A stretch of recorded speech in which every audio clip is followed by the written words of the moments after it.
No one believed me, even from those few people that I was able to share this experience with, that this is true. But luckily, with the development of the ufology and many great people out there that are doing the research and providing the video evidence, especially with Martin Stubbs, who was in charge of one television station, and he just directed one dish towards the space, and he was lucky enough to pick up the direct downlinks from the space shuttles to Houston, and he provided this.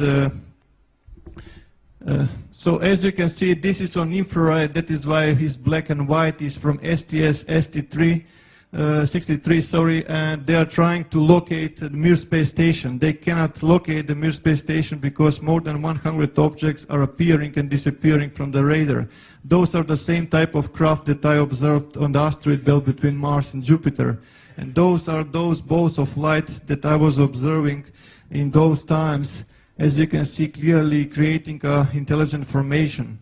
So you can see we are never alone, and the evidence is all there, and they're keeping this secret, which is not the right way to do. Every time that when there is a storm, you can be completely sure that there are more than 200 objects above the sky charging from the released energy from the thunderbolts. Exactly the same as we go with our vehicles into the petrol station to refuel, they are refueling their propulsion systems with this organ energy which is discharged from the thunderbolts. So this led to the direct contact with the extraterrestrial races. Many of those contacts were positive and beautiful, but some of the contacts were extremely aggressive. I got in conflict with certain races, one of which was the Gray Collective, and I can confirm that we have a presence from both polarities, both positive and both negative. My life afterwards went into the direction that I was trying to help as many as possible, giving my knowledge to all the people who is open to this. Like I mentioned on the beginning, I just developed a special relationship with every student of mine, and I was trying to help him as much as possible to achieve the same. So, in my perspective, this is the way we have to go back to the nature, and we have to unite with that energy, understand that energy, and how to direct this energy. When I was working on the decoding of the crop circles, that's where the contacts with the crop circle makers intensified to a high degree, especially when I was describing what kind of technological achievements can be achieved through the information delivered by the crop circles. So as you can see here, those balls of light are everywhere, and from the Sri Yantra there is a huge ball of light everywhere. Every time when I was actually working on this, for example, this is one group that I worked in Melbourne. As you can see, those orbs are everywhere. Please pay attention to this region here. You will see one of those balls of light penetrating. It's completely intelligent, as you can see, and they're following me all the time, and the progression that is made. Which takes us to a logical question: who makes the genuine crop circles and why? To the best of my knowledge, at least few extraterrestrial races are making these genuine crop circles, and they have different approach, but mainly the approach is that to inform us, because our governments are deceiving us. They are not providing us the real situation of the planet, the real situation in the Milky Way galaxy, and especially the real situation, what we really are and what our potentials are. So, to the best of my knowledge, as you can see, more than 20,000 crop circles are delivered, and usually the question that comes to me is where they're coming from. They're coming from many dimensions, and they live on many places, even in physical dimension, even in other dimension, but as you can see, they're using this like a portals. As you can see how they're actually penetrating our dimension, influencing with the microwave energy or electromagnetic energy, if you will. Once again.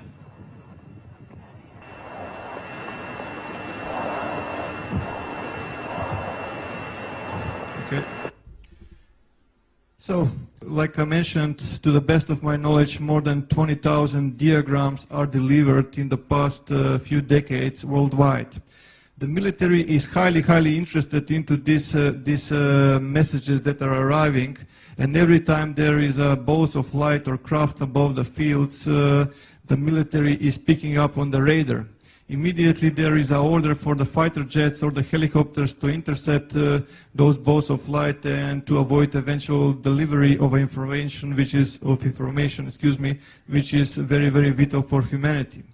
Usually people come to me and they say, look, are you aware that the government has lasers and HARP and everything, all technology that can create a crop circle just in a second directly from the satellite?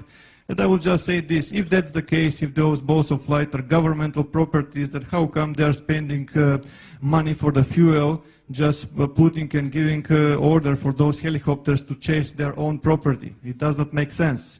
It became obvious, at least to me, analyzing few hundreds of diagrams, that there was an open communications from the genuine crop circles and then from the man-made ones, because it's obvious that the shadow government wanted to establish this kind of communication, exchanging of information regarding technology and many other stuff.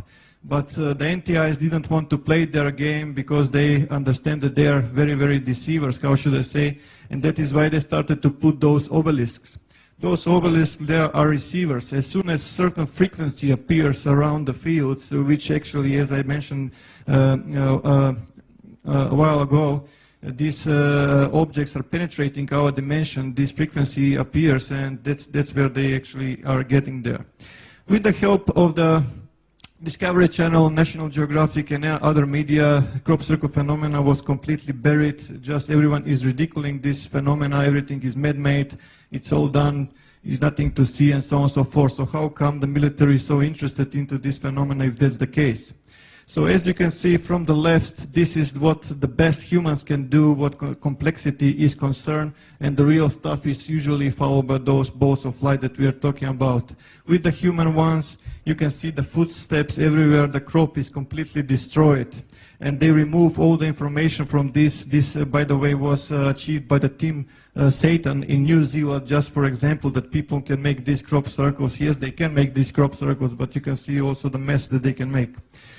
Back in 2000, Dr. Eltio Hasenhoff actually stepped forward, which is very rare for the mainstream scientists, and he actually examined many crop designs, and he noticed that there is a thermal expansion and node lengthening with many of those. He was searching for some matching of the distribution model of node lengthening, and he found one, and this mathematical model was actually electromagnetic radiation distribution of a point source. The further you go from that source, the less light it becomes. Or in other words, the distribution of the node lengthening is strongest in the crop circle center, and it's less and less as you go towards the edges, right? So the difference between the man-made and the real phenomena is that plant is still alive. It's bended even to around 90 degrees, and the plant is still growing. It was actually exposed to extreme high temperatures, but in the split of a second it was cooled also. So for the last, with this 10 to 40 micron diameter pure iron spheres detected with the genuine phenomena, which is not present, and they're impossible to find with ones that are made by ropes and sticks. They just transmitted search. There is something extraordinary that is happening at the moment in the Milky Way galaxy, and search for Pau L. That was all that I was able to pick up. And when Milky Way galaxy is concerned, it's very difficult for us to determine the right proportions and the right shape and appearance of the Milky Way, because we are seeing it all the time from an angle. But the extraterrestrials are saying that this Milky Way galaxy actually has the 7 spiral arms. So before any one of you recognize the all-seeing eye inside this and you say, like, here is another Illuminati agent in disguise, I can assure you that that's not the case. Let me just explain about this.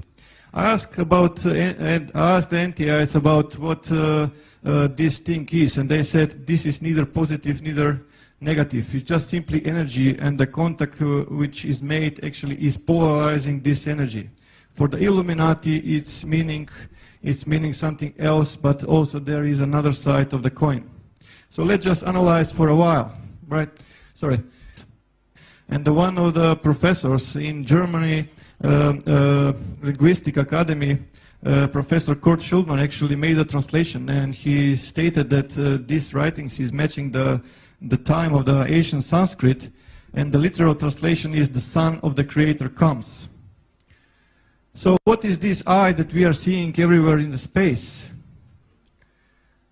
The interesting thing is that there is a gate, and there is something coming from this gate. They are referring to the Sagittarius A star, which is a code name for the supermassive black hole in the Milky Way galaxy center. There is a hole and there is an explosion. As you can see, hole and explosion, and they're referring to this.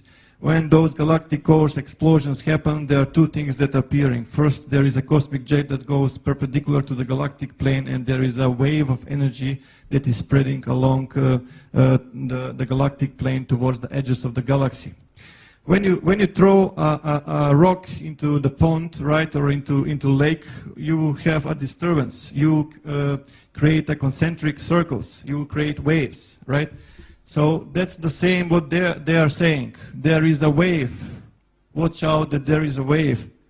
And the wave is coming from the galactic center.